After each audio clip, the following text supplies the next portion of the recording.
separated. Because usually the gas-oil ratio is whatever amount of gas it produced over the stock tank. But here, since the question says what is the gas-oil ratio at the separator condition, the gas has to be at a separator condition and the oil has to be at a separator condition too. Okay? So you just need to read the question carefully because the answer is sitting in the question. Gas-oil ratio, so volume of gas over volume of oil. At the separator condition, so I'm just following the numbers. Gas-oil ratio based on a stock tank at the standard conditions. Okay. So again, gas-oil ratio, this time at the stock tank and standard condition. Because sometimes stock tank is not at the standard condition. Sometimes stock tank is at 70 degrees Fahrenheit, and then it drops the temperature again to 60 degrees Fahrenheit to be standard. Okay. This time it asks you to find that value, gas-oil ratio of the stock tank.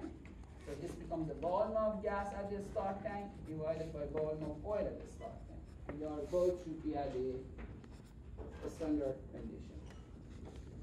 So how much gas we have at the stock tank? So the volume of gas removed from the stock tank is this much, 0.07139. So 0.07139. Volume of oil,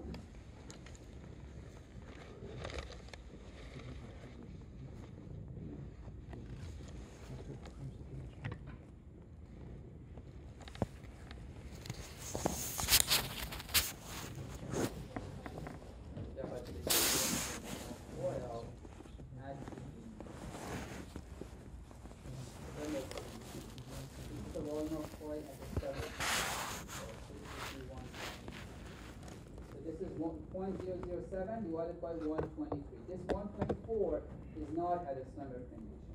Okay.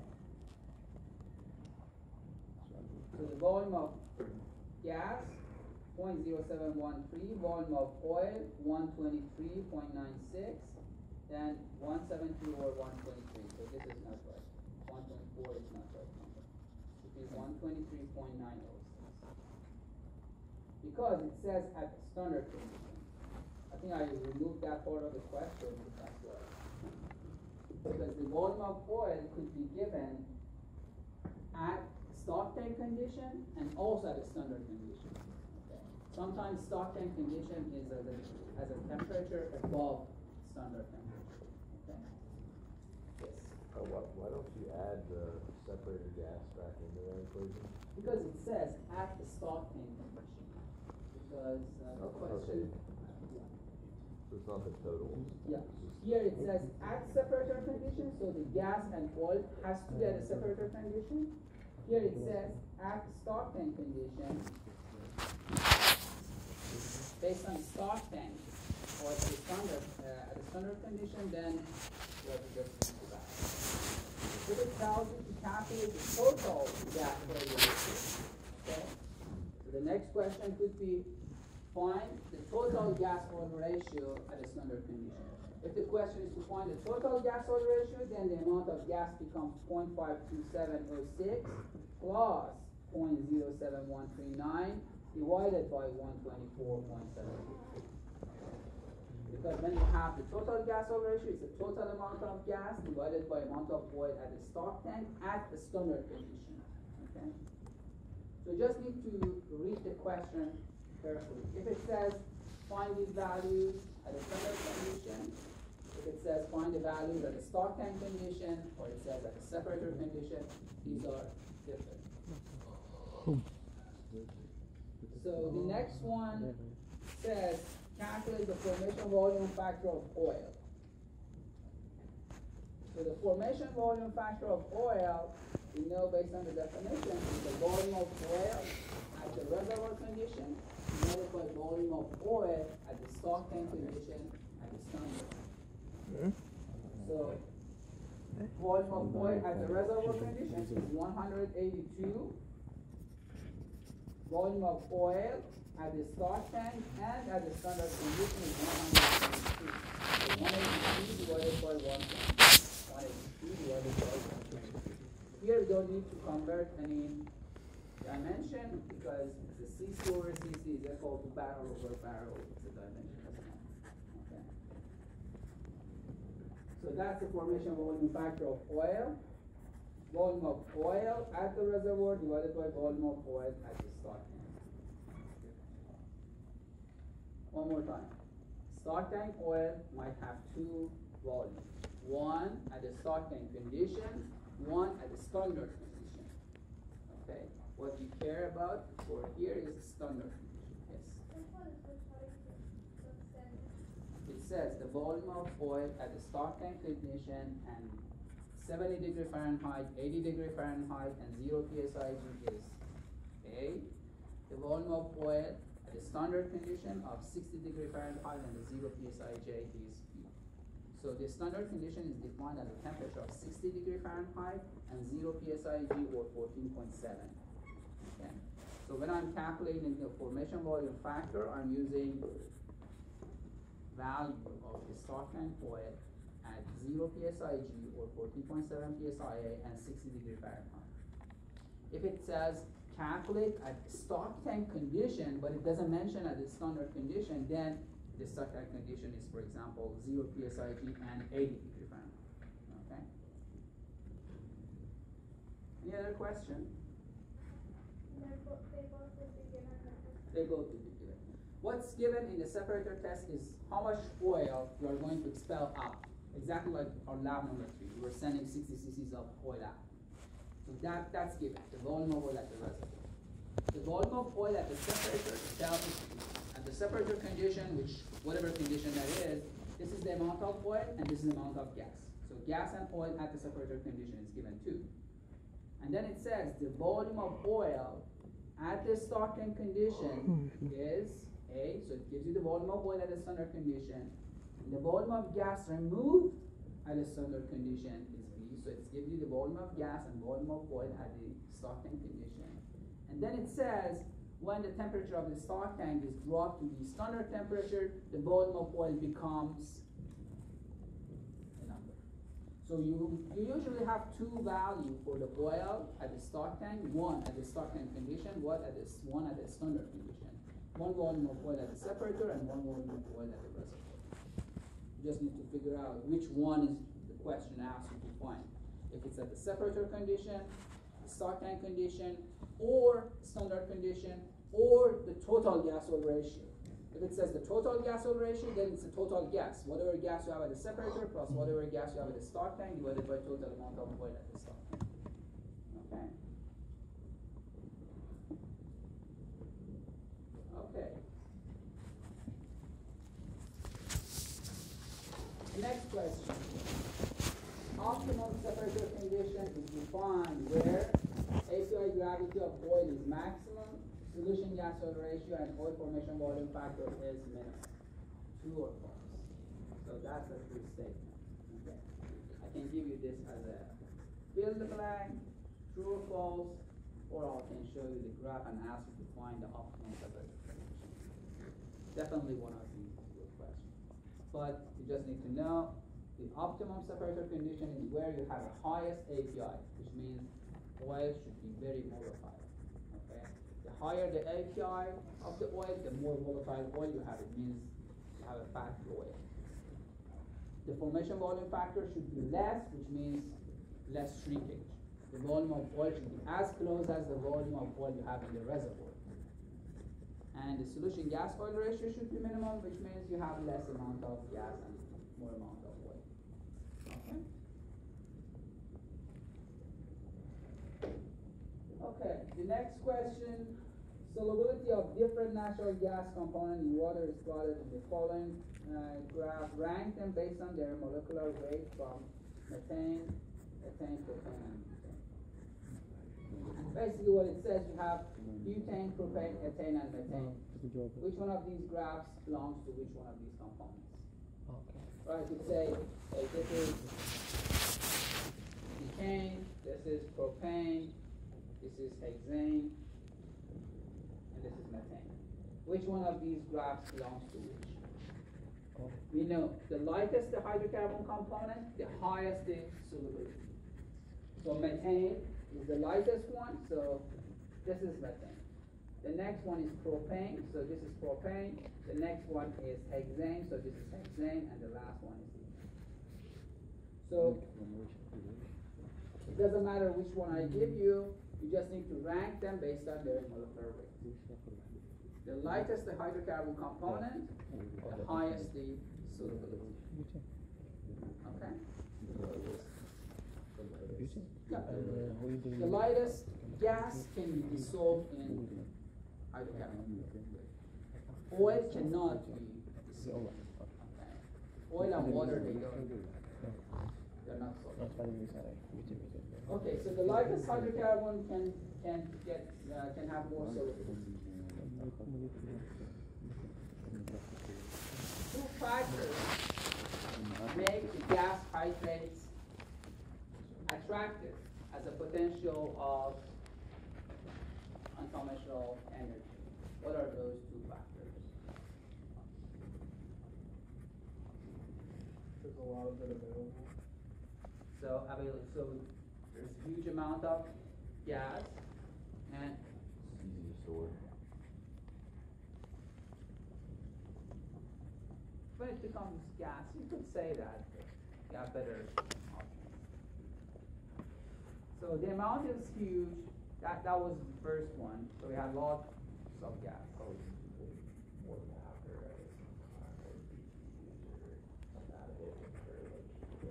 Yeah. So they can produce more gas. So with the same amount, at the same volume, you can have more gas. So if I have 1 cubic feet of shale, coal bed, hydrate, 1 cubic feet of hydrates gives me more gas. Generally, they are huge because 57% of the total hydrocarbon is stored in the hydrates, and it was available in most of the countries. So availability wasn't just limited to Middle East or limited to US, and other countries, they also had it. So it's everywhere, almost. It's huge. It generates a lot of gas. You can store it easily. So these are the things that we can mention. So two of the most important ones would be, so huge amount of gas per cubic feet and availability.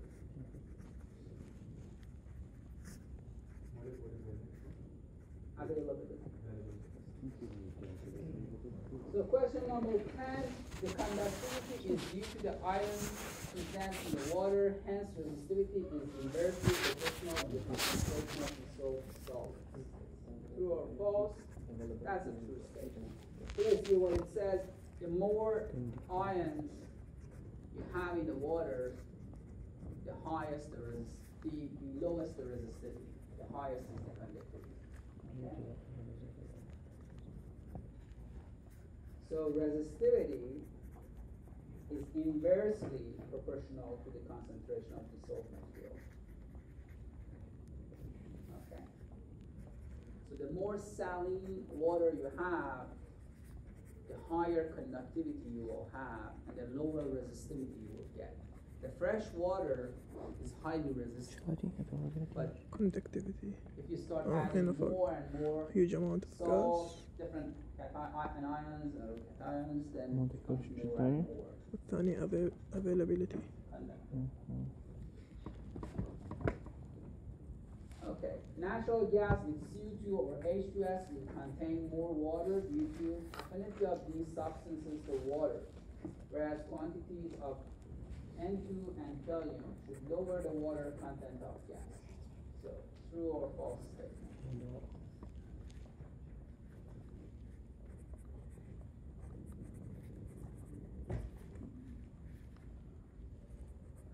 So basically it says if you have a sour gas, then the amount of water in that gas would be higher.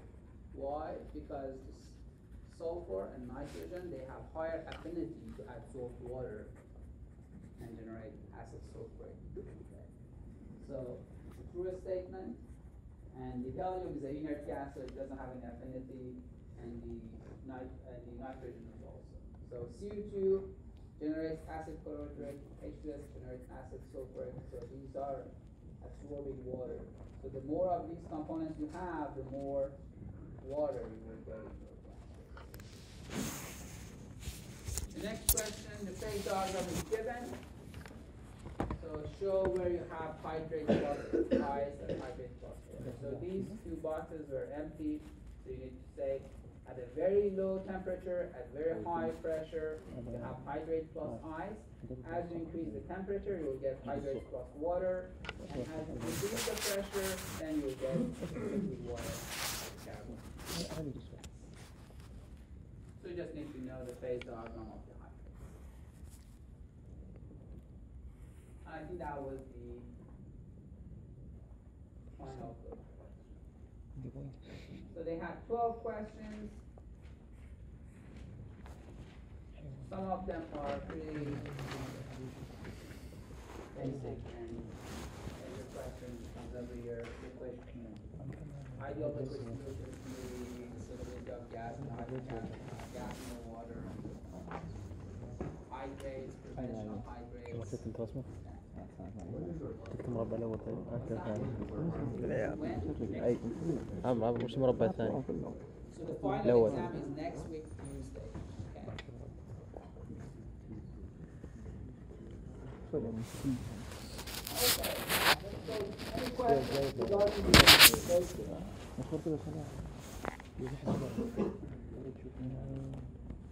So if you memorize these questions, you will get at least 78% of them. Okay. So I'll leave the rest of the 20. Once you go and do the rest of it. Okay. But these are the major questions. So if you know these, the rest. Yes. Is the conversion will be given? Yes. The conversion of CC to barrel is given. Okay. Fahrenheit to Rankine centigrade. Any questions? No? Okay, let's open. So, again, for the open book, we have two questions. The first question is the solubility of the following gas. Okay, so it's a gas. In a 39-degree API stock tank oil is given at a pressure and temperature. Find the density of the reservoir liquid at reservoir pressure and temperature.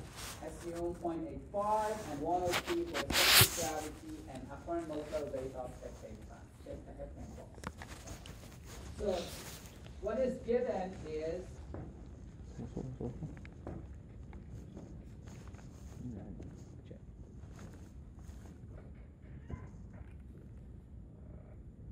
gas composition. Okay. So if you remember, we had three questions. The liquid composition is given, find the density of the oil at the reservoir condition. The gas composition is given, find the liquid density at the reservoir condition. Or neither gas and liquid composition is given. You have just the API gravity of the oil, a specific gravity of gas, and the solution gas oil ratio. Okay. So last semester we had the second case where the gas composition was given. Okay. So if the gas composition is given, we know the first step is to find the density of heptane, the density of the propane plus. We know methane, ethane, CO2, H2S is our problem. We first need to find the propane plus density. To find the propane plus density, the composition of the gas is given, the solution gas oil ratio is given, so we just need to find the density at atmospheric condition for these components from end of the book and do the calculations. So what you do, we'll generate this.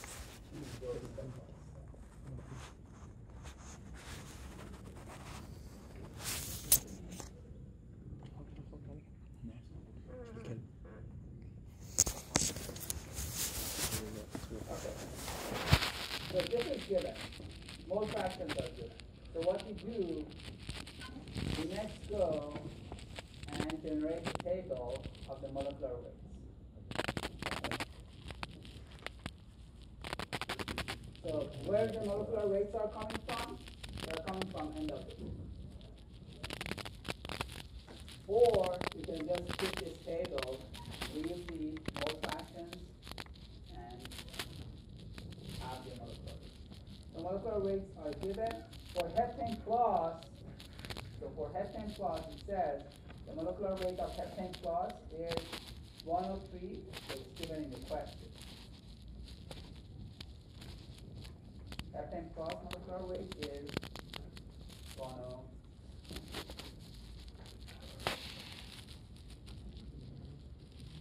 Okay.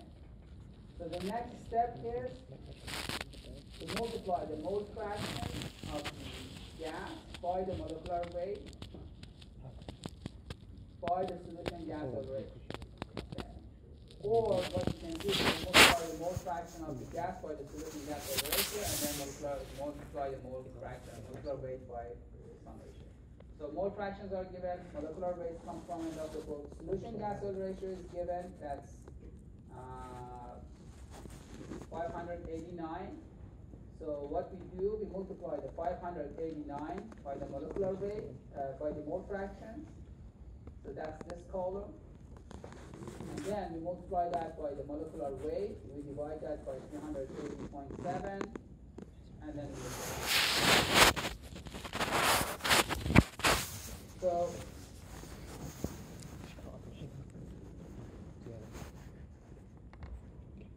this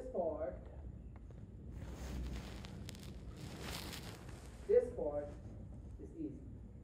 The mole fractions are given, molecular weights come from end of the book, for heptane plus is given, the solution gas oil ratio is given in the question, so we multiply all these, we divide by 280, we have the lip, which one? 380.7 is a volume of 1 pound mole gas at ideal condition. Okay, that's a conversion factor that converts the pound mole to the cc. Okay, so it's a volume of 1 pound mole of ideal gas at a standard condition. So when you divide that by 380.7, you are simply converting a pound mole to cc. Okay. But that's a fixed number. You always use that 380.7. Okay. The liquid density, we have the liquid density of the components heavier than propane. So for propane and propane plus, we have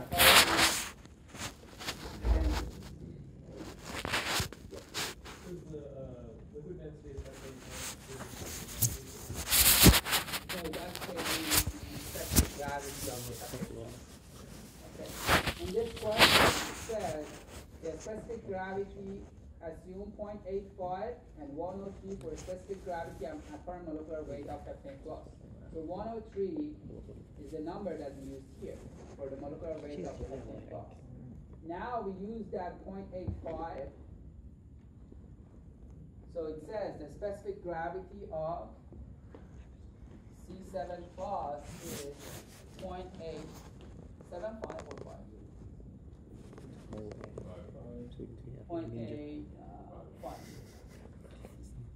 So I need to find the density of the heptane plus. How do I get the density of heptane plus?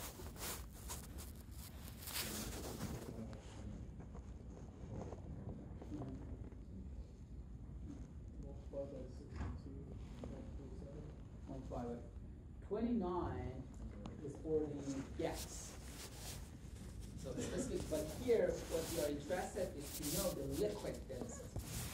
So if the heptane plus generates a liquid, that liquid is 0.8, has a 0.85 specific gravity. So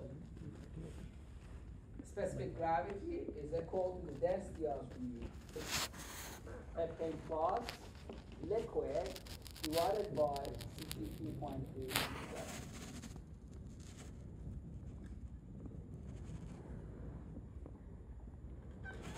So when we multiply that, then we'll get the 53.01.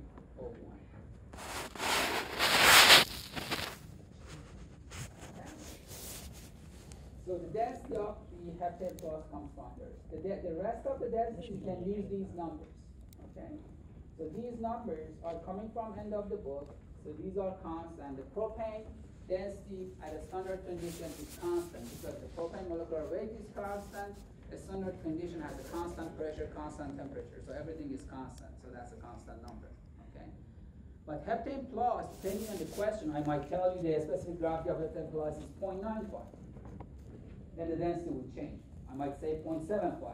The density will change. So heptane plus, you need to calculate that 53.01. The rest are coming from end of the book.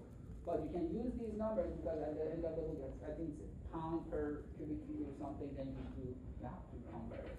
But these numbers are okay.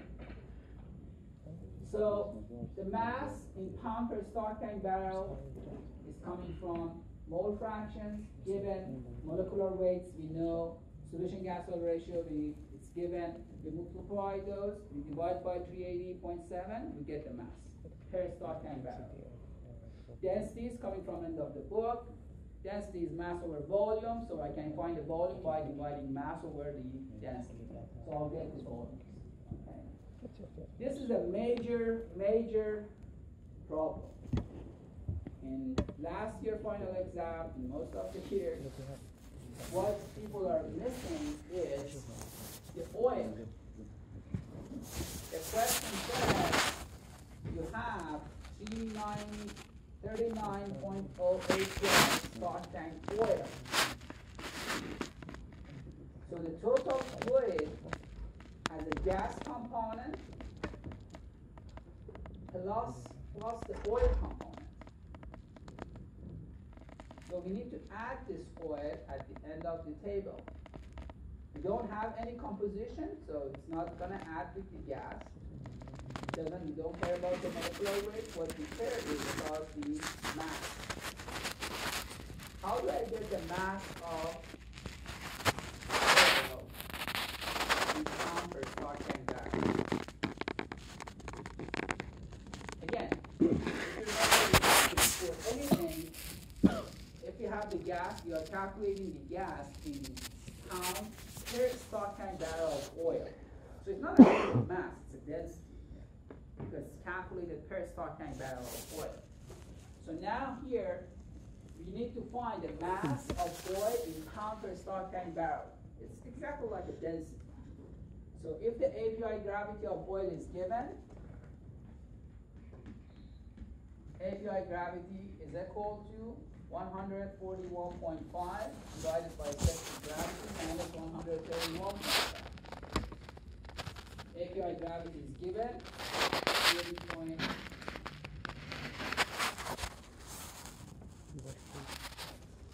39. So this is given 39. We need to find the specific gravity. When we find the specific gravity, we multiply by 62.37 to get the total mass. Okay? So it's the stock tank oil times the gravity times 57.37. The API gravity is given 39. Right. So a Oh, specific no, gravity. but to find the value. When you find a specific gravity, No, when you find the mass of the stock tank oil. the mass of the stock tank oil is 290.67 pound per stock tank barrel. Yeah, to get that, you did 5.6, whatever, times the specific gravity times 67.37. Oh yeah. Okay. Yeah. To just convert the dimensions to the stock tank barrel. Yeah. So the specific gravity times 62.37 times 5.615 to just convert that to the stock tank barrel. Okay.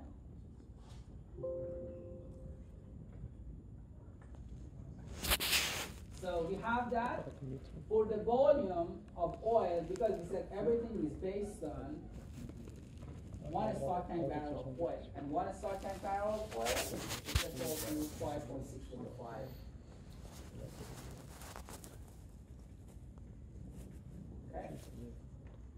So we just add 5.615 for the volume of oil, we find the mass of oil, and then the next step is to calculate the density of the propane plus.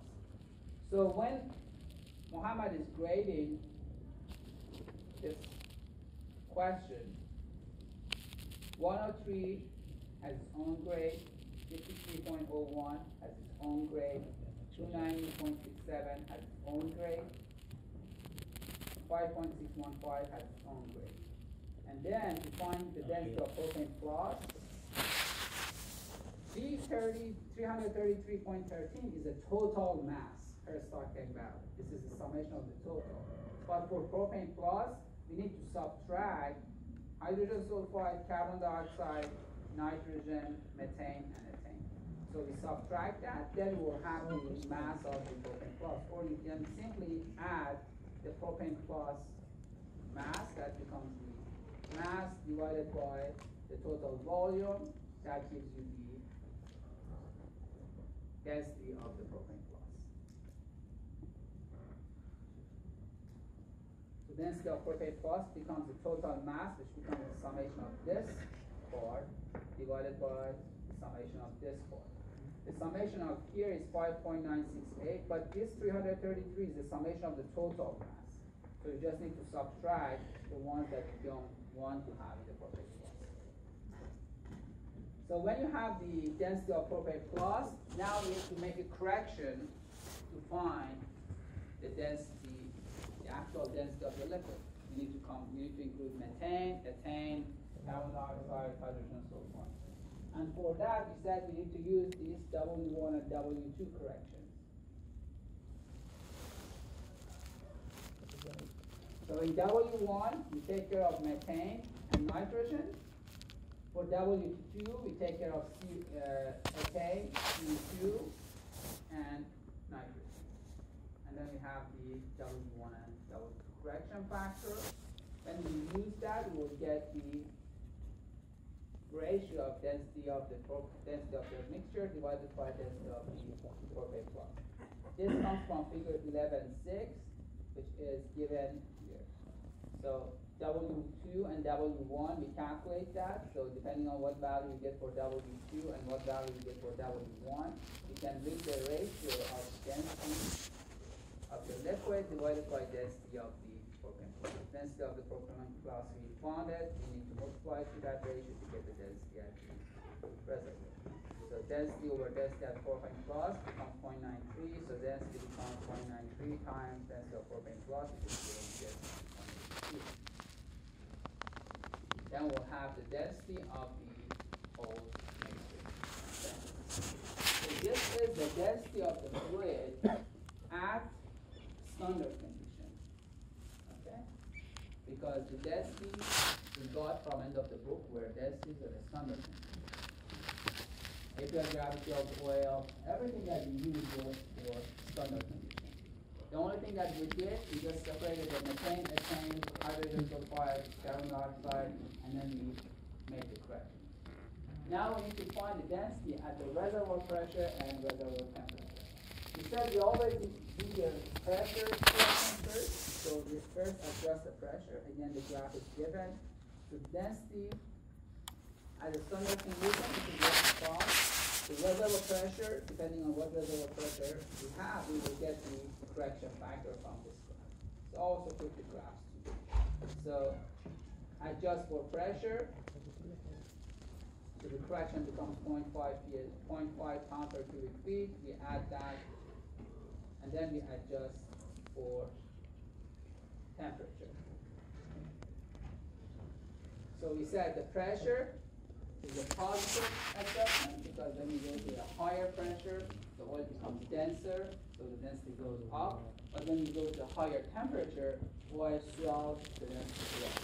So the correction for temperature is negative, the correction for pressure is positive.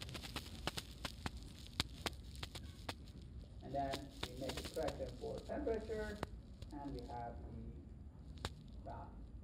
The last step that most of the students are forgetting is the H2S. Because here we didn't consider the H2S. We did the correction for CO2, we did the correction for nitrogen. But if you do have H2S, then figure 11.7 will give you also the correction for the H2S.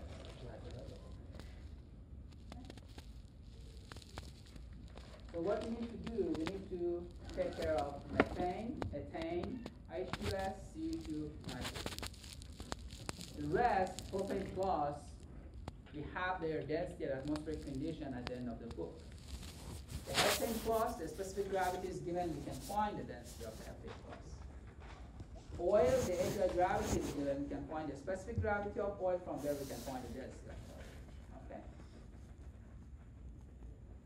And then W1 corrects for methane and nitrogen, W2 corrects for CO2 and ethane.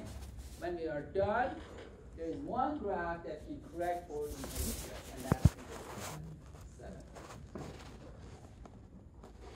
So for this, the graphs that were all given, so what you need to do is simply to show the reading, and the rest of the calculations will be one table and questions.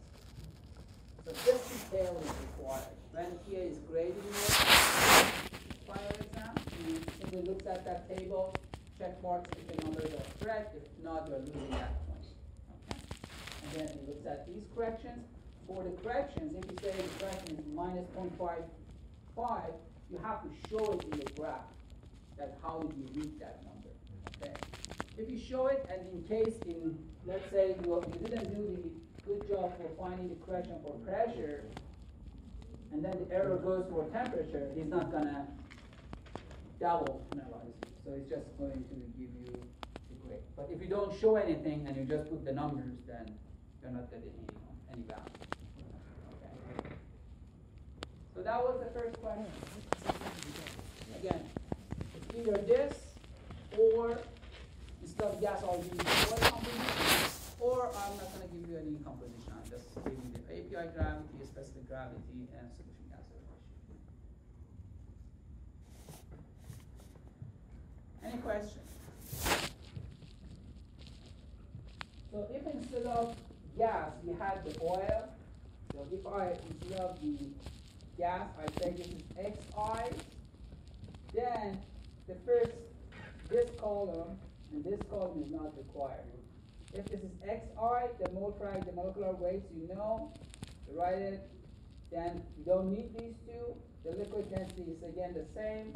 You just find the density of the propane plus, so it's much easier. It doesn't have these two calculations. And it doesn't have the start tank oil too, because it's oil itself, the oil composition. So if I give you the oil composition, it's much easier. You don't have the start tank oil, this goes away. You don't need to multiply by solution gas, you don't need to do this, the oil density is given, you just find the propane plus, find W1, W2, do the corrections for pressure. Need more steps like that. If I don't give you any composition, that's super simple. You have API gravity of oil, exactly like what we did here. API gravity, you find the specific gravity, from there you find the density, that's it. For the gas, if the specific gravity of gas is given, you figure 11.9 or something. If you go and you read the density of the equivalent oil or natural gas. And then you have only two components. Gas component, it's going to be exactly the same as this one. But instead of all these components, you have only single component gas. Which you find the mass and density. The mass again is apparent if the specific gravity of gas is given, multiply by 29 this time because that's the gas. Then you will get the apparent molecular weight of gas. Then if you have that, there is a figure which gives you the density of the equivalent gas. Okay. So one of these three will be your first open book question. Any question? Is it clear? So you need to know how to get this number. So what I suggest is to take one of those examples, 11, 3, 3, 4, or 5, 6, 7, one of those that they have there, and redo it. Make sure that you are getting the same numbers as you have in the book. second question is, the mixture is in thermodynamic equilibrium at 160 degrees Fahrenheit and 20 psi. So you have a mixture at a certain pressure and temperature. The question is, what is the gas and liquid quantities and compositions? What is NL, number of moles in liquid, and G, number of moles in gas, XR, XJ, liquid composition, and YJ, gas composition. And then it says for your first iteration, assume NL of 0.5 and NL of 0.57. So the composition of the mixture is given. It's a mixture of three components. You have propane, butane, and pentane. Zj is a mixture of this is the composition of a mixture. Okay. So you have the composition of a mixture, but you don't know the composition of the gas component and composition of the liquid component. Okay. So there were two equations, 1216 and 1217. One was showing you the summation of all fractions in gas will add up to 1. The other one was showing the summation of all fractions in liquid adds up to 1. It doesn't matter which one you choose. Okay, either one you can pick. Here I picked the one which has the summation of all fractions in gas should add up to 1. So in this equation, the Zj in the denominator we have it. So the Zj's are given. NL is a normalized number of moles in liquid. Okay. So if the question doesn't say anything, like here, it doesn't say how many moles of mixture is analyzed, then you assume it's wrong. But if it tells you 3 pound mole of mixture has come to a composition at this and this is the composition given, then whatever you do at the end you need to multiply by 3. If it says 5 pound mole of mixture is brought to the equilibrium condition, whatever you do at the end multiply by 5. If it doesn't say anything, then you assume it's only 1 pound mole. So if you have 1 pound mole, then the composition of mixture is given, and that's the equation. So the Zj is given, NL, we don't know, Kj, we need to find it. Okay. Kj is the equilibrium constant. So what we do, the pressure is given, 250, temperature is given 160, component is given. Just need to go to the end of the book. That's where you read your book. Okay. So you go to the book, depending on what component. Here we have propane. You go and you read the K values from the appendix in the book for the components of propane, butane, pentane at 160 degree Fahrenheit and 250 psi. So you read these K values from the end of the book. So this way you have the K values. The K values you know, Z value is given. For NL it says first assume 0.5. So you will put NL being equal to 0.5. So you can calculate that ratio, mole fraction of propane divided by 1 plus 0.5 times 1 over Kj of propane, which is 1.4, minus 1. What is that value? So you calculate these values, you sum them up. If the total is perfect 1, that means you have the right composition. If not, which most probably will not, then you need to make a second guess. Okay? So this is for the first iteration. For the second iteration, the KJs will be the same because pressure and temperature is the same. This time you only change the NL to 0.57. Okay? It says here 0.57. Now NL is 0.57, so we put 0.57 here. Zj is given here. KJ, we just read that from the appendix. We put it there. The summation becomes 1.014. So here we say NL, I assume 0.5, and I assume 0.57. When I assume 0.5, the summation was 0.99. When I assume 0.57, the summation was 1.014. What what is the value that gives me, so this is 0.9, this is 1 point, this is 0.9, this is 1 point. What is the value that to find that, you just need to write a simple equation. So, this is a question of y is equal to ax plus b.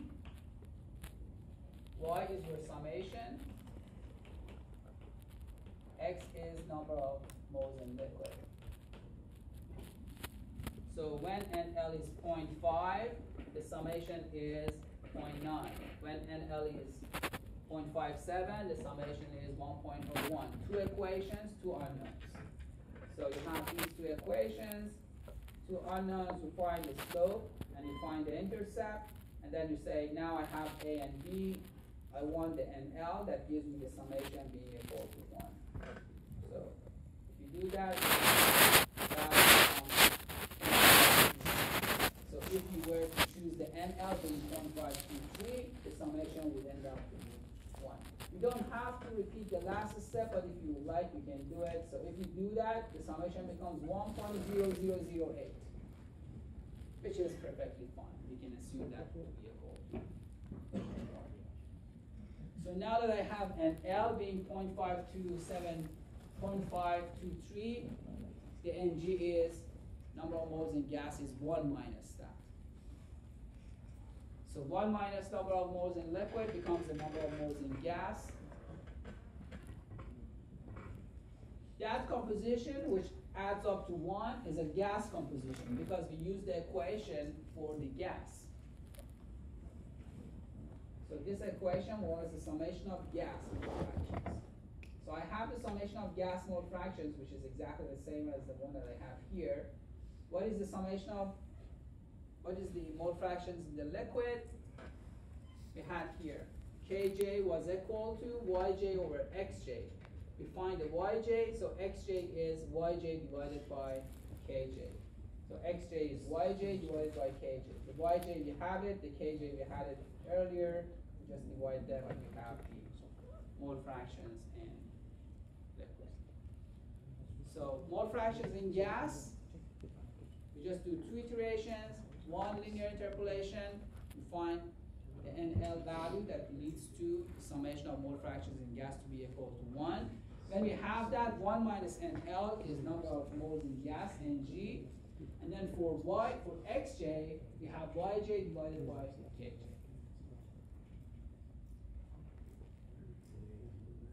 You must show the linear interpolation if it comes to your final exam question. That has its own way. Okay? Any question? Yes. Is our second going to be like this, or is there another option? So the second question, I said it's either this question or the mixture is given, find the bubble point pressure of this mixture. Or find the dew point pressure of this mixture. So one of these. Either find the composition of gas, liquid, and their quantities, or find the bubble point pressure of this mixture, or find the dew point pressure of this mixture. Last semester, I asked them to find the composition. So I might ask you to find the bubble point pressure, or find the dew point pressure, or I might simply give the same question. Okay. So if I ask you to find the bubble point pressure, so if I ask you to find the bubble point pressure or dew point pressure, to make sure you are not trying to make a mistake, first what I would do, I would delete that pressure. Okay, because that's a mistake. When every time I ask find bubble point pressure and dew point pressure, everybody was using the pressure and temperature which is given in the question to find the K values. And they were saying that pressure and temperature is given. How do I find the next K value? Okay. If I ask you to find the bubble point and dew point pressure, you don't worry about this pressure anymore. Just delete it. Okay. So find the bubble point or dew point, you need to have a guess. The first guess value, we said we need to use the ideal solution, okay? If I ask you to find the bubble point pressure, the bubble point pressure of the ideal solution is simply equal to PB is equal to the summation of mole fractions times vapor pressure. So summation of mole fractions times vapor pressure. How to find the vapor pressure? Chapter 2, figure 2.7, Cox chart. The temperature is given. If you know the temperature, so the Z, if you know the temperature, which is 160, what you can do is to go and find the PVJ for every one of these components. That's a vapor pressure. Then the Zj times PVJ, the Zj's are given, the PVJ comes from the Cox chart, you multiply, sum them up, that's your bubble point pressure. That's a bubble point pressure, assuming you have ideal liquid solution, but this is not ideal liquid solution. So then you know, for the ideal solution, the summation of Kj times Zj should be equal to 1. So if the pressure is bubble point, then Kj times Zj should be equal to PB.